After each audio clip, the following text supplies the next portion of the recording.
잘 이루어질 수 있도록 기도해 주시면 고맙겠습니다. 오늘 이렇게 추수감사주의를 맞이하면서 어떤 말씀을 전할까 고민하다가 우리가 왜 감사하는 인생이 되어야 할 것인가 한번 좀 생각을 해보고 싶었습니다. 아주 오래전의 일입니다. 교회 밖에 한 모임을 갔다가 거기서 예수 믿지 않는 한 분과 대화를 할 기회가 있었습니다. 근데 그분이 저를 보고 대뜸 하시는 말씀이, 목사님, 저는 예수 믿는 사람들 잘 이해를 못하겠습니다. 그러시면서 그 이유가 뭔가 그랬더니, 예수 믿는 사람들은 왜 툭하면 감사합니다, 감사합니다, 그냥 이런 말들을 계속해서 반복하는지 모르겠습니다 하면서 뭐 큰 사건이 났는데도 감사합니다 그러고, 몸이 내가 볼 때는 아파가지고 그냥 비실비실 하는데도 감사하다 그러고, 어떤 분은 교통사고 나갔는데도 불구하고 감사합니다 그러고, 이게 너무 가식적인 거 아닙니까? 이런 식으로 이제 저한테 이야기를 하셨어요. 그때 그분의 이 말씀을 제가 쭉 듣다가 그냥 마지막에 이렇게 한마디로 그냥 대답을 했습니다. 선생님, 그것은 가식이 아니라 진짜 감사해서 그런 겁니다. 진짜 감사해서 그런 겁니다. 교통사고 난 이후에 제가 많은 분들에게 똑같은 표현을 들었어요. 우리 교회에 속하여 있는 똑같은 표현. 목사님, 몸 다치지 않고 자동차만 부서진 거 감사합니다 그러시더라고요. 이게 똑같은 표현이에요. 이 말이 가식입니까? 진실입니까? 진심이에요. 진짜죠. 하나님의 인도하심과 간섭 때문에 이 죽을 수밖에 없었던 이 상황 속에서 나를 건져내시고 지켜주시고 보호하신, 그냥 차만 부서지게 하신 하나님, 이게 얼마나 감사한 것인가. 이 고백은요, 이 고백은 하나님이 누구이신지를 아는 자만이 할 수 있는 고백입니다. 하나님이 누구이신지를 아는 자는요, 이 고백 나올 수 있어요. 성도가 성도다움을 보여줄 수 있는 가장 큰 능력이 뭐냐면 감사의 능력입니다. 감사가 왜 능력인지 아세요? 감사는 뭐예요? 성경에 보면 감사는 제사라 그랬어요. 감사를 하는 그 순간이 내가 하나님 앞에 제사를 드리는 거하고 똑같은 거예요. 그러니까 내가 감사를 하는 그 순간에 제사를 올려드리니까 제사를 기뻐 받으시면 하나님이 어떻게 하세요? 구약에 보면은 제사를 받으신 증거로 어떻게 했어요? 복을 내리셨잖아요. 복을 내리신 거예요. 그러니까 감사가 있는 곳에 하나님의 축복의 역사가 일어나는 줄 믿습니다. 그렇기 때문에 우리가 감사를 늘 날마다 하나님 앞에, 그리고야 감사도 해야 되지만 하박국 선지자의 고백처럼 무화과 나무 잎이 무성하지만 열매도 없고 우리의 양떼도 없지만 뭐로 인하여 감사하리라? 여호와 하나님을 인하여 감사. 그러나 하나님 때문에 감사하는 거예요. 하나님 앞에 우리가 감사의 제사를 드리는 순간 그것을 받으시는 하나님. 그래서 오늘 이 시인은요, 시편 107편 1절부터 3절에서요, 왜 우리 성도들이 하나님 앞에 감사해야 되는가를, 그 이유를 붙들며 살라고 세 가지를 가르쳐주고 있습니다. 왜 우리가 감사하는 인생이 되어야 되느냐. 첫 번째로 보니까 하나님의 선하심 때문에 우리는 감사해야 된다. 한번 따라하겠습니다. 하나님의 선하심 때문에. 하나님의 선하심 때문에. 오늘 본문 1절로 다시 가실까요? 107편 1절 말씀 같이 우리 한 목소리 읽겠습니다. 여호와께 감사하라. 그는 선하시며 그 인자하심이 영원하미로다. 아멘. 여기서 하나님이 선하시기 때문에 감사하라 이렇게 선포하고 있습니다. 여기서 선하시다는 뜻이 뭐예요? 원어적으로 보니까 이 선하시다는 표현은요, 이미 창세기 1장에서부터 하나님의 그 놀라운 능력과 하나님의 인격을 표현할 때 사용됐던 표현이에요. 여기서 선하다라는 표현은 히브리어로 토부라는 단어를 썼어요.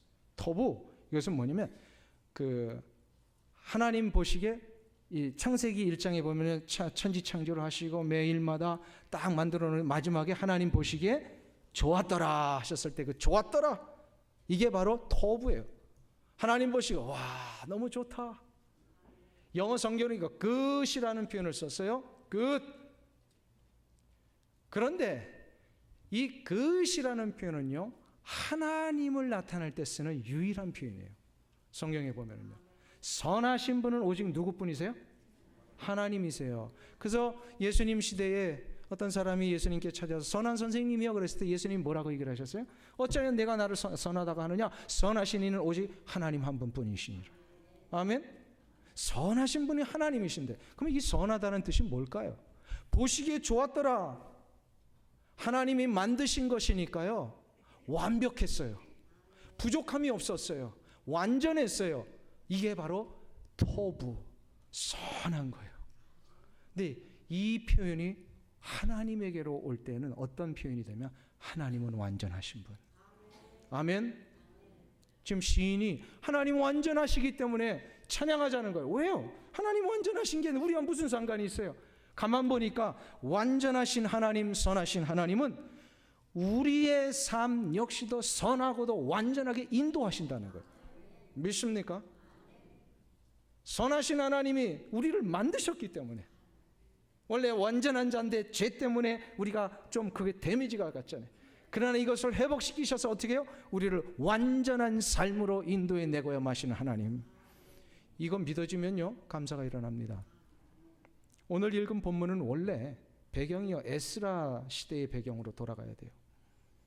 바벨론 포로 이후에 3번에 걸쳐서 이스라엘 백성들이 예루살렘 땅으로 돌아갔는데, 이스라엘 두 번째 포로 귀환할 때에 페르시아 왕의 허락하에, 바사 왕의 허락하에 에스라를 중심으로 이스라엘 백성들이 다 이 이스라엘 땅, 특별히 예루살렘으로 돌아갑니다.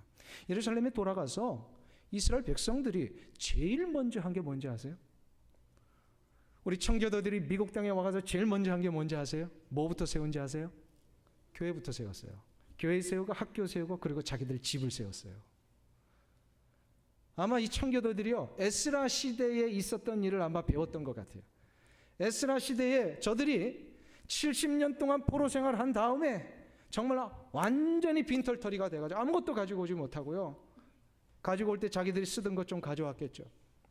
그래가지고 이 예루살렘에 도착해서 다른 걸 시작한 게 아니라 무너지고 없어져 버린 예루살렘의 성전을 재건하는 일에 제일 먼저 일을 시작을 했어요. 에스라 선지자를 중심으로. 그래가지고 이 에스라 선지자의 이 영도하에 많은 제사장들과 레위인들이 모여가지고 그 옛날 하나님이 원하시는 율법대로 성전 재건을 위하여 시작해서 첫 삽을 뜨고, 그리고 삽을 뜬 그 자리에 기초석을 이렇게 던졌어요. 그리고 나서 그 다음부터 할 게 없는 거예요. 왜요? 이들이요, 물질도 없고요, 뭐 아무것도 가진 게 없으니까 기초석 하나 놓고 지금 하나님 앞에 감격적으로 예배를 드리고 있는 거예요. 에스라서 3장 1절에 보면은요, 이런 말씀이 나옵니다. 우리 한번 에스라서 3장 1절을 보실까요?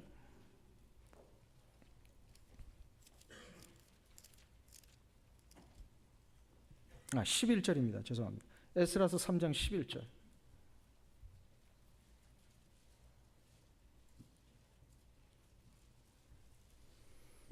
(714페이지) 구약성경에 있습니다.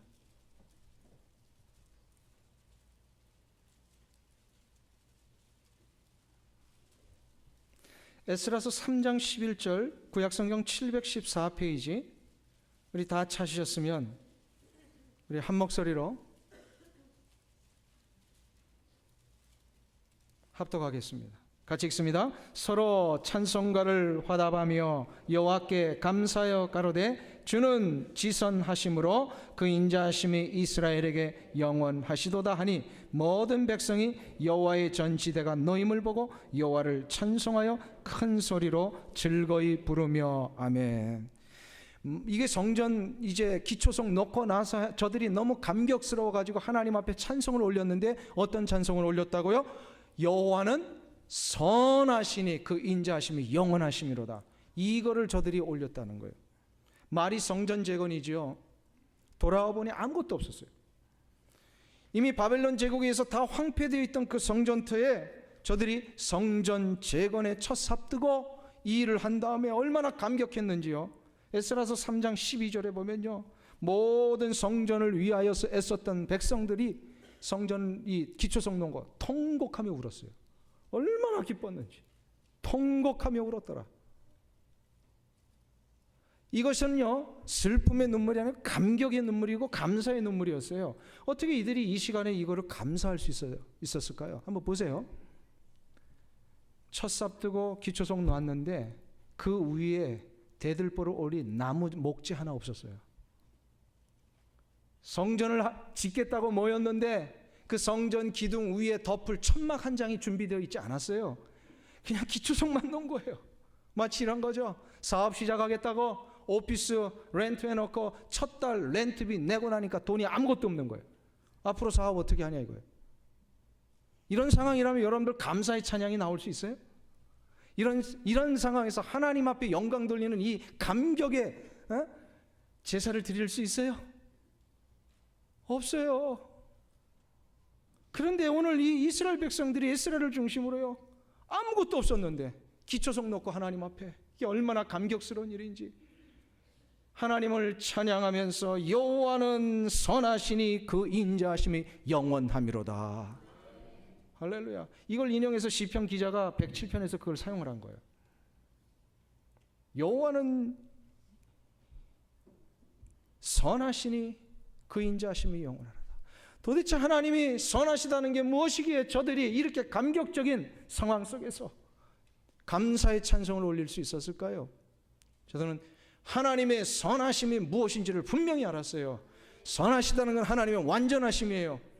완전하신 하나님이 비록 사방팔방에 대들보 얹을 그 제목 하나 준비되어 있지 않는 이 상황에서도 분명히 이 상황을 완벽하게 완전하게 인도해 내실 것을 믿습니다. 이 고백한 거예요. 이 고백한 거예요. 이게 얼마나 확신이 되었으면 감격이 차서 통곡하며 울었어요. 사랑하는 성도님 여러분, 에스라 시대에 완벽하신 하나님이 결국은 저들에게 성전 제국을 완전하게 이루어내셨듯이 오늘 추수감사절을 맞이하여 2016년도를 마감하는 이 시점에 가고 있는 우리 여러분들의 삶을 하나님이 분명히 완전하게 선하게 인도해 주실 것을 믿습니까? 아멘. 완전하신 하나님은 나의 삶을 완전하게 인도하십니다. 이것을 믿는 것이 하나님의 선하심을 믿는 것이요, 이것을 믿을 때에 감사의 찬송이 일어날 줄 믿습니다. 이걸 믿는 자에게는 모든 게 합력해 선을 이루어요. 그래서 사도 바울이 로마 교회 성도들 얼마나 신음하며 로마의 핍박 때문에 얼마나 고통을 당하고 있었습니까? 근데 저들을 향하여 로마서 8장 28절에서 뭐라고 얘기를 합니까? 우리가 알거니와 하나님을 사랑하는 자 곧 그 뜻대로 부르심을 입은 자들에게는 모든 것이 합력하여 선을 이루느니라. 아멘. 여러분의 삶이 아무리 황폐해져 있는 현실일지라도, 내 육체가 이제는 점점 무너져가는 그런 모습일지라도요, 내 삶의 핍박과 고난이 나를 옥죄어 올지라도요, 하나님의 선하심을 믿으십시오. 하나님의 선하심을 믿는 자, 그 삶의 여건이 아무리 황량하고 다 무너져 있는 것처럼 보여 있을지라도 하나님은 그곳에서 다시금 재건케 하십니다. 회복시켜 주실 것입니다. 이 믿음이 바로 선하신 하나님을 믿는 믿음입니다. 그러니 선하신 하나님이 우리의 하나님이신데 어찌 우리가 감사하지 않을 수가 있겠어요? 선하신 하나님 우리가 감사해야 합니다. 두 번째로 우리가 감사해야 할 이유가 있어요. 오늘 본문에 보니까 하나님의 인자하심 때문입니다. 시편 107편 2절에 1절에 보면 하나님은 선하시고 그 인자하심이 영원하십니다. 인자하심이 영원하다. 한번 따라하겠습니다. 하나님의 인자하심 때문에 감사해야 한다. 믿습니까? 인자하심이 뭡니까? 이거를 신약에서는 또 자비하심 이렇게도 표현하고 성경의 다른 곳에서도 인자와 자비는 같은 단어로 계속해서 사용했어요. 하나님의 자비하심이, 이 자비하심이 무슨 뜻입니까? 이 헤세드라고 하는 이 히브리어가요, 이 자비하심인데 이게 무슨 얘기냐면요, 받을 자격이 없고 어느 것도 누릴 수 있는 그 조건 하나도 갖추지 못한 나 같은 부족한 자, 연약한 자, 보잘것없는 자에게 하나님이 일방적으로 오셔서 은혜를 부어주시는 역사. 이 자리에 앉아 계신 분들 가운데 보니까 그래도 1년 한 해 동안 손으로 세어보면 축복이 있었어요, 없었어요? 복이 있었어요, 없었어요? 있는 자에겐 더 많은 복이 있을지어다. 우리 복 많이 받았어요. 보니까 너무 많이 받았어요. 복을 너무 많이 받았어요. 근데 한번 생각해 보세요. 그 복을 받을 만한 자격이나 그것을 받을 만한 무슨 좋은 일을 해서 받았어요? 가만 보세요. 만일에 우리가 받은 복들이 무슨 자격 때문에, 우리가 하나님 앞에 뭔가를 이렇게 했다는 능력 때문에 복이 내려지는 것이라면요, 복은커녕 여기서 맨날 회초리 맞을 사람들이 많다 안 많다? 아니, 저는 그래요. 보니까 저는 그래요. 만일에 우리 자격 때문에 복이 주어지는 여부가 결정된다면요, 저 같은 사람은 맨날 회초리 맞았을 거예요. 그런데 보세요. 회초리는커녕 하나님이 우리를 보호해 주시고 그 어려운 상황에서도 지켜주시고 복을 내려주신 이 은혜가 있다는 거, 이게 바로 하나님의 자비하심이에요. 이게 하나님의 자비하심이에요. 인자하심이에요. 일부 예배 때도 말씀드렸습니다만, 구약시대 때 같으면요, 우리 찬양대, 오늘 할렐루야 찬양대 너무 잘했죠? 아멘? 별로 동의를 안 하시는데 너무 잘했어요. 너무 멋지고 너무 은혜롭게 했어요.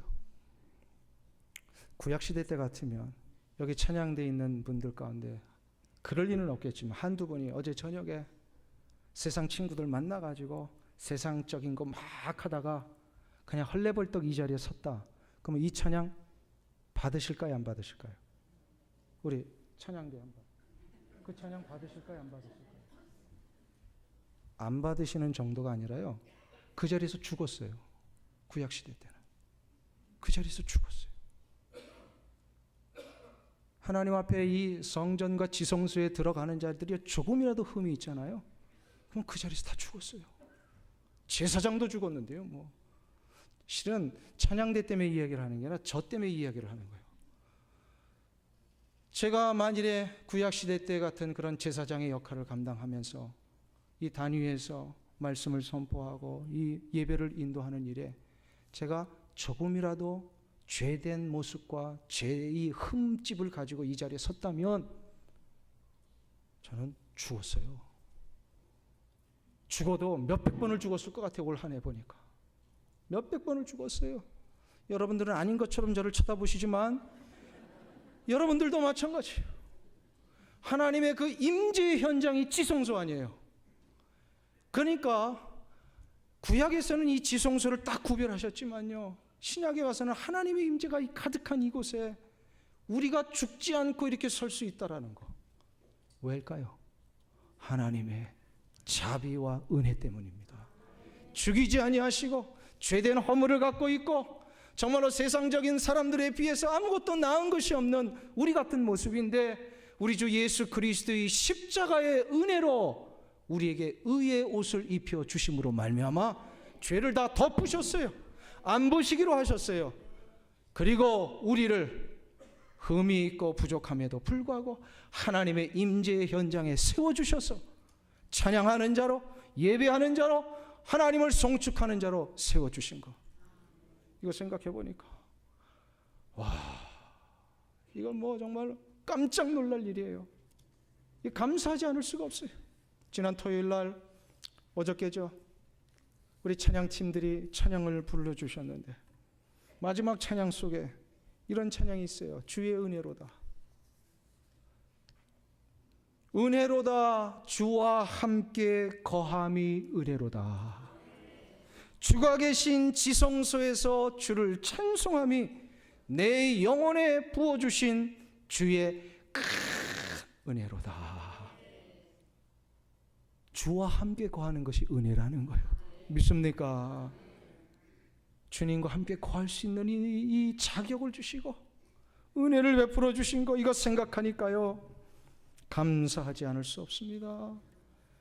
그래서 우리의 감사의 가장 최고의 감사는 구원에 대한 감사입니다. 아멘. 이 감사 여러분의 삶 가운데 일어나시기를 축원합니다. 마지막 세 번째로 우리가 하나님 앞에 감사해야 할 이유가 있어요. 그것은 바로 이 세상 끝나는 날까지, 아니 더 정확하면 영원토록 하나님은 우리를 보호하시기 때문에 그렇습니다. 시인은 오늘 본문에서 시편 107편 2절과 3절에서 이렇게 우리에게 말씀합니다. 우리 2절과 3절을 다시 한번 보실까요? 107편 2절 3절 같이 한 목소리로 합독합니다. 여호와께 구속함을 받은 자는 이같이 말할지어다. 여호와께서 대적의 손에서 저희를 구속하사 동서남북 각 지방에서부터 모으셨도다. 아멘. 할렐루야. 여호와께서 우리를 대적의 손에서부터 구속하셨도다. 보호하시고 구출해 내셨다라는 뜻이에요. 하나님은 하나님의 백성들을 죽음에서 영원한 생명으로 구원해내는 이 영적인 구원을 이루어내실 뿐만 아니라 그 이후에 그냥 내버려 두시는 것이 아니라 하나님의 백성답게 구원받은 자로 이 세상을 살 수 있도록 하나님이 끝까지 인도하시고 책임지시고 주관하시며 보호하신다는 사실입니다. 그래서 하나님의 자녀들이 이 세상 사는 동안에 닥치게 될 그 인생의 여러 환난들, 고난들 있잖아요. 이것을 실은 성경에서는 계속해서 이 사단마귀의 영적인 공격이라고 표현을 합니다. 이 영적인 공격으로부터 우리를 보호해 주시겠다. 보호해 주시겠다. 그래서 오늘 시인이요, 우리가 읽지는 않았지만 저 밑으로 내려가 보면은요, 오늘 본문 29절부터 31절까지 이런 고백을 하고 있습니다. 우리 한번 보세요. 29절부터 31절까지. 같이 우리 석절을 합독합니다. 광풍을 평정히 하사 물결로 잔잔케 하시는도다. 저희가 평온함을 인하여 기뻐하는 중에 여호와께서 저희를 소원의 항구로 인도하시는도다. 여호와의 인자하심과 인생에게 행하신 기이한 일을 인하여 그를 찬송할지로다. 아멘. 하나님은 하나님의 자녀들이 이 세상 사는 동안에 구원받은 다음에 이 세상 사는 동안에 때로는 당하게 될 인생의 광풍, 바다의 이 험한 물결들, 이런 것이 몰려올 때마다 하나님은 우리를 평안함으로 인도하시기를 기뻐하시고 결국 우리를 소원의 항구로 인도해 내십니다. 아멘. 믿습니까? 그래서 이것을 누리며 이 축복을 얻기 위해서는 한 가지 결단을 해야 돼요. 그게 바로 뭐냐면 우리는 언제나 하나님만을 우리의 피난처로 삼아야 합니다. 하나님만을 우리의 피난처로 삼아야지.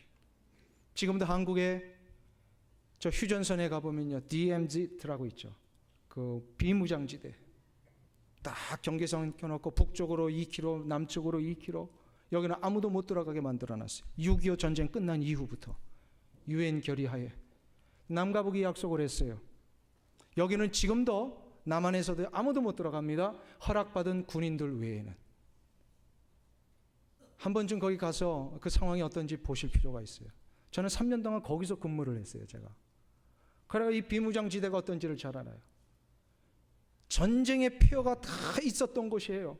그런데 지금 지나고 나니까요, 얼마나 자연이 우거졌는지요. 봄에는요, 이 초록빛으로 막 푸르게 우거지고요. 여름에는요, 이 꽃들이 만발하고, 이 동물들이 왔다 갔다 하고요. 너무너무 아름다운 것이에요. 참 멋있습니다. 그런데 이런 DMZ에 멋있다고요? 마음대로 들어가면 된다, 안 된다? 안 됩니다. 왜요? 쥐레밭이에요. 그 담이지. 군인들도요, 저도 근무할 때 보면은요, 그 휴전선 바로 앞에서 근무하다가 이제 휴식 시간에 족구를 하거든요. 좁은 공간에서 족구하다가 어쩌다가 힘 있는 병사가 한번 뻥 차면요, 그 쥐레밭 안으로 들어가는 거예요.